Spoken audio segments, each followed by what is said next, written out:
Bună ziua tuturor și bine v-am regăsit la o nouă etalare în cafea. După cum se poate vedea, avem două variante. Varianta numărul 1, lumânărica mov, și varianta numărul 2, lumânărica portocalie. O să vă rog să vă alegeți una dintre cele două variante cu care considerați că rezonați cel mai bine sau să le ascultați pe ambele și să luați doar ceea ce vi se potrivește. Iar eu, între timp, bineînțeles, voi începe cu prima variantă și anume lumânărica mov. Păi, după cum se poate vedea aici, inclusiv pe ceașcă, avem deja forma unui copil, dar avem în același timp și forma unui pește. Aici, bineînțeles că putem spune că este un semn de fericire în familie. De ce? Pentru că văd că e vorba de mai multe persoane, nu doar de acest copil. Așa cum am spus, pentru că este și formă de pește, poate fi vorba despre o persoană, chiar poate fi vorba despre dumneavoastră, cei care vedeți acest videoclip, o persoană care învață pe alții, puteți fi profesor sau un bun sfătuitor și poate că voi sunteți născuți în zodia pești sau poate că învățați de la o persoană din zodia pești. Da? Deci poate să fie și o astfel de situație. Bun, dar haideți să vedem ce altceva vrea să ne spună această ceașcă de cafea. Păi, în primul rând, văd că aici dumneavoastră sunteți împărțită în două direcții. Împărțită, că puteți fi și bărbați și femei care vedeți acest videoclip. Și nu știți exact ce hotărâre să luați, care îi partea pozitivă pentru voi. Pentru că, da, una este mai pozitivă, nu că cealaltă n-ar fi pozitivă, dar are și anumite aspecte negative. Poate să fie vorba despre o situație de trio și nu știți pe cine să alegeți, poate să fie vorba de două joburi și nu știți pe care dintre ele să le alegeți, da? Deci pot fi diverse situații și nu știți ce să alegeți. Ideea este să luați o foaie de hârtie și să scrieți pentru fiecare situație părți pozitive și părți negative și să luați decizia cea mai corectă pentru voi. Aici, într-adevăr, decizia cea mai corectă este pentru unii, dar pentru că este o etalare generală, nu personală, nu putem spune exact pentru toată lumea care este partea pozitivă. Dar pentru o parte dintre voi, așa cum am spus, partea pozitivă este plecarea unui drum la distanță, pentru că văd că aici există o situație care este la distanță. Poate fi vorba, poate că sunteți într-o altă țară și vreți să vă reîntoarceți acasă, poate să fie vorba că poate sunteți acasă, dar ați găsit un alt job în altă parte și așa mai departe. Ideea este să fiți atenți încotro vă îndreptați, pentru că văd că locul unde vă îndreptați este foarte multă lume și este foarte multă agitație. Poate că e această agitație și din cauza ceea ce se întâmplă în întreaga lume. Și văd că, într-adevăr, la voi predomină zodia pești. Sau este vorba despre o situație și poate că vă interesează o anumită țară, pentru că acolo aveți familie, aveți prieteni, cunoștințe și din cauza agitației vă interesează situația lor. Cum sunt ei, dacă sunt bine, dacă nu sunt bine, dacă sunt afectați, dacă nu sunt afectați și așa mai departe. Bineînțeles că asta nu se întâmplă în toate cazurile, dar pentru o parte, da, dintre voi. Mai ales că o parte dintre voi văd că aveți acolo la distanță persoana iubită. Persoana pe care voi o iubiți și la care vă gândiți foarte, foarte mult și destul de intens și nu știți situația în care se află. Poate că, într-adevăr, o mică parte dintre voi, cei care vedeți acest videoclip, chiar aveți persoane în zonele de conflict și vreți să aflați cât mai repede vești de la ei, pentru că este posibil să fie existat niște zile în care să nu mai știți nimic despre persoanele respective. Dar să știți că persoanele vor face tot posibilul să ia legătura cu voi și încearcă să ia legătura cu voi, nu se pune problema, să vă dea vești și veștile vor veni destul de curând. Într-adevăr, indiferent de veștile pe care vi le dau, că sunt bine sau mai știu eu ce, chiar dacă vă spun că în acest moment ei sunt bine, voi tot, e clar că nu vă relaxați încă, mai stați agitați, încă mai stați nervoși până în momentul în care vedeți aceste persoane acasă, încă stați cu foarte multă frică. Da, pentru că văd că în această ceașcă de cafea predomină frica foarte, foarte mult.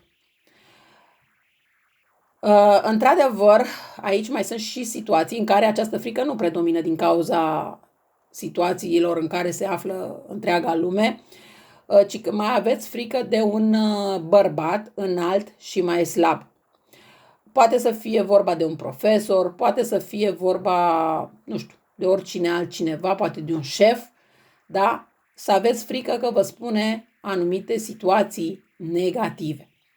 Lăsați frica deoparte, lăsați teama deoparte, pentru că toate aceste lucruri, bineînțeles că vor trece. E clar că nu vor trece ușor, dar asta nu înseamnă că nu vor trece. Văd că aveți aici o inițială de P care vine și vă dă vești bune, o inițială de C care vă dă vești bune, da? Dar v-am spus, pentru cei care ați ales această variantă, indiferent cine ar veni acum și v-ar spune, uite, stai liniștită că totul se rezolvă. Dacă mergi la medic, stai liniștită că, uite, în urma analizelor facem tratamentul ăsta și îți revii. Dacă, așa cum am zis, aveți persoane în anumite zone de conflict, la fel, dacă vi se spune, stai liniștită că vine acasă și totul intră în normal.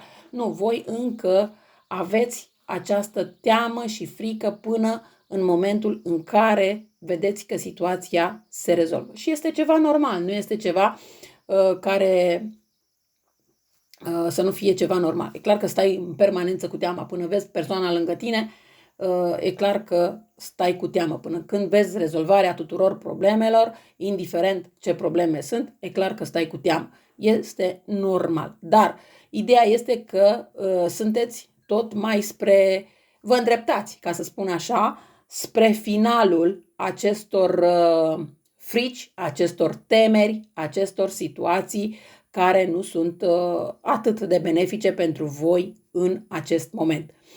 Vă gândiți să faceți niște drumuri scurte și chiar le veți face, dar nu văd nimic să se întâmple ceva la drumurile respective, ci din contră văd că mai aflați niște vești, poate că la unul din drumuri, nu știu, vă duceți să vă luați copilul poate de la bunici sau să-l duceți la bunici. De ce spun asta? Pentru că văd cum dați copilul cuiva sau îl luați de la cineva, îl aveți în brațe, da? Dar mai este o persoană care întinde mâinile spre copil. Bun. Nu știu dacă îl dați sau îl luați de la persoana respectivă. De asta e prea aproape, sunteți prea aproape cu persoana respectivă și nu-mi dau seama exact care este situația, dar voi știți mai bine decât mine acest aspect.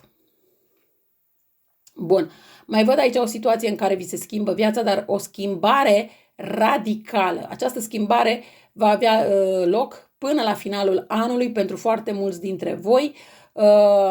Vă puteți schimba, nu știu, vă puteți schimba viața, vă puteți schimba casa, vă puteți schimba orașul, vă puteți schimba jobul, vă puteți schimba multe lucruri, da? Sunt situații care poate acum în acest moment nu le vedeți, nu vă veți da seama de ele că le veți schimba, dar până la finalul anului veți sesiza ce schimbați și ce nu schimbați.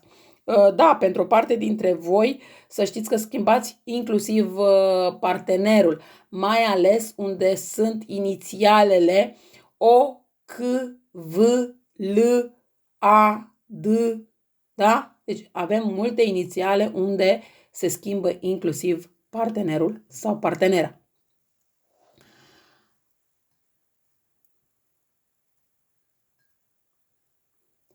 Bun. Dacă mă întrebați din punct de vedere financiar, să știți că din punct de vedere financiar văd niște cheltuieli mai mari decât cele pe care le-ați avut până în acest moment. Sunt niște cheltuieli care vor fi ca o povară pe umerii voștri. Poate că vă gândiți să faceți un credit pentru o casă, pentru o mașină, pentru ceva de genul ăsta și mai apoi resimțiți acest credit ca pe o povară, ca pe o greutate, ca pe ceva pe care nu puteți să duceți la bun sfârșit. Da? Cam astea au fost informațiile pentru voi, cei de la prima variantă, și voi trece la varianta cu numărul 2 și anume lumânărica portocalie. Hai să vedem și pentru voi, cei de la lumânărica portocalie, care este situația. Păi și pentru voi situația văd că este una cu foarte multe griji și frici, la fel ca prima variantă, sau poate că sunteți foarte multe persoane care ascultați și varianta 1 și varianta 2, sau poate n-ați știut care dintre variante să le alegeți. Ideea este că vă gândiți destul de insistent la un drum și să știți că chiar veți face drumul respectiv sau că așteptați o persoană de la drumul respectiv și chiar va veni acea persoană de la drum.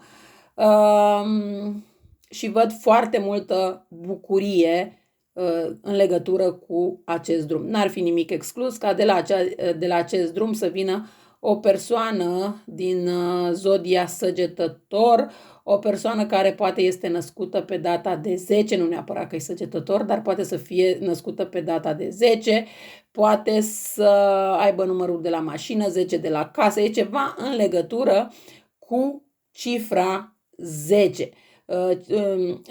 În numerologie se spune, în tarot, se spune că cifra 10 înseamnă completare, destinație, da? Și poate să mai fie vorba de încheiere, ceea ce înseamnă că se încheie anumite situații din viața voastră, anumite situații care nu au fost atât de benefice pentru voi. Ce văd aici este faptul, avem inițiala J, inițiala C, inițiala X chiar și N sau M, da? Mai văd aici un nume, poate pentru unii dintre voi înseamnă ceva, poate pentru alții nu, George, Jean, Jana, ceva de genul, da? Dar ideea este că sunt persoane, indiferent că este bărbat, că este femeie, ce înseamnă acest nume pentru voi, este un nume benefic pentru voi și care face parte din viața voastră. Dar văd foarte mult X. Acest X poate într-adevăr să însemne și nume de persoană, nume de localitate, poate să fie, nu știu, poate chiar marca de la o mașină, dar în același timp pot să mai văd faptul că în unele situații, bineînțeles că nu în toate, tot ceea ce vi se întâmplă să fie cu ori, în sensul că un necaz, cum să spune, nu vine niciodată singur, da? Deci vine 1 ori, 2 ori, 3, depinde de câte ori vine acel necaz într-o perioadă de scurtă de timp în viața voastră. Bun. Dar în același timp sunt și bucurii care vin cu acel ori, da? Poate să fie și așa. Veștile la voi nu întârzie să apară, vești din toate părțile, și pozitive și negative, una caldă, una rece e în situația voastră. Dacă sunteți persoane singure, să știți că veți întâlni o altă persoană. Ideea este, veți întâlni un bărbat care îi așa mai musculos, nu neapărat că la față are o față foarte atrăgătoare, dar este posibil să vă atragă tocmai prin mușchii pe care îi are, prin forma corpului pe care o are, pentru că, da, este posibil să fie un bărbat care merge la sală, dar un bărbat care este extrem de iubitor, Și dacă întrebați dacă înșală sau nu înșală sau ceva de acest gen, da, poate să se gândească și la o altă femeie. Dacă vede o femeie frumoasă pe stradă, da, îi place, o admiră, dar asta nu înseamnă că neapărat merge cu femeia respectivă. Da? Deci pentru că în inimă este acel gen de bărbat care atunci când are în inima sa o persoană, nu e că se mai uită mult stânga-dreapta. Da? Acum, dacă trece pe lângă o femeie pe stradă și o vede că e frumoasă și atrage atenția, nu știu, prin frumusețe, prin îmbrăcăminte, prin felul său de a fi, asta nu înseamnă că vă și înșală, da? Deci, cu persoana respectivă. Deci, aici trebuie să știți să faceți diferența și să lăsați geloziile deoparte, mai ales aceste gelozii care nu duc la nimic pozitiv. Când aveți dreptate, e ok, e bine să fiți și geloși, pentru că și gelozia într-o relație este, uneori este constructivă, dar de multe ori poate să fie distructivă. Aveți o persoană cu inițiala F, dar este acel gen de persoană, parcă este un lup, parcă este un animal care vrea să vă atace, este acel gen de persoană care cumva vă dă vești numai negative sau este acel gen de persoană care doar știe să vină să plângă pe umerii voștri atunci când are tot felul de probleme.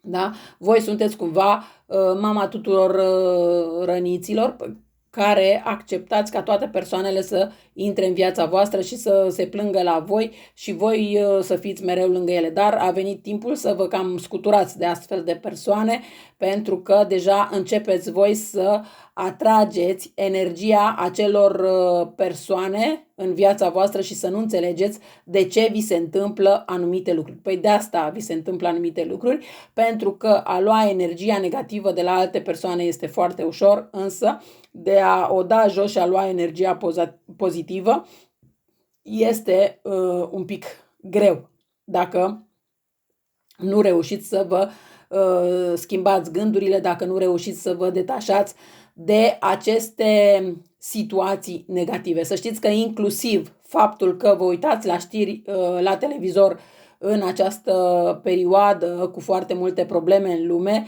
să știți că atrageți, fără să vă dați seama, la nivel de subconștient, atrageți acele lucruri negative și cumva gândul în permanență vă este la ele pentru că vă e milă de acele persoane și este normal să vă fie milă, este normal să vă gândiți, dar ideea este că depășiți un pic limita și cumva în loc să știți să și ieșiți din... Da, te gândești la persoanele alea pentru că, e clar, nu poți să fii nepăsător, dar trebuie să învățați cât să vă gândiți și cât să ieșiți din starea respectivă, pentru că se poate întâmpla să mergeți la o nuntă, la un botez, la o petrecere și voi să fiți tot cu gândul la persoanele respective, la știrile pe care le vedeți la televizor.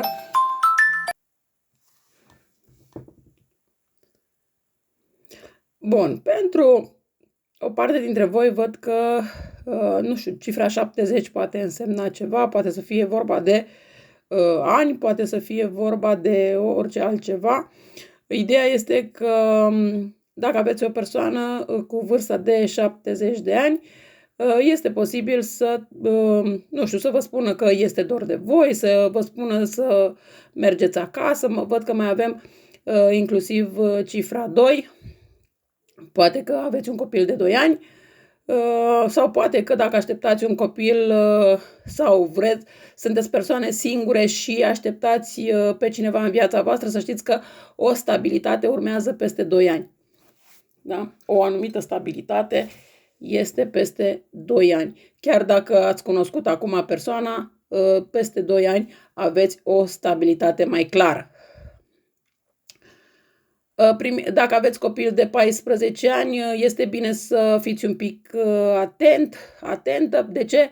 Pentru că este posibil să aibă un anturaj un pic mai dubios și este posibil să aveți anumite să vedeți anumite schimbări, da? Ca să zic așa, în viața lui sau a ei și să nu știți de ce, este bine să fiți un pic atente, pentru că veți descoperi care este problema și, cum se spune, veți tăia răul de la rădăcină, până nu este prea târziu. Bun, cam astea au fost informațiile și pentru voi, cei de la varianta numărul 2. Vă mulțumesc că m-ați ascultat și vă doresc o zi cât mai frumoasă în continuare. La revedere!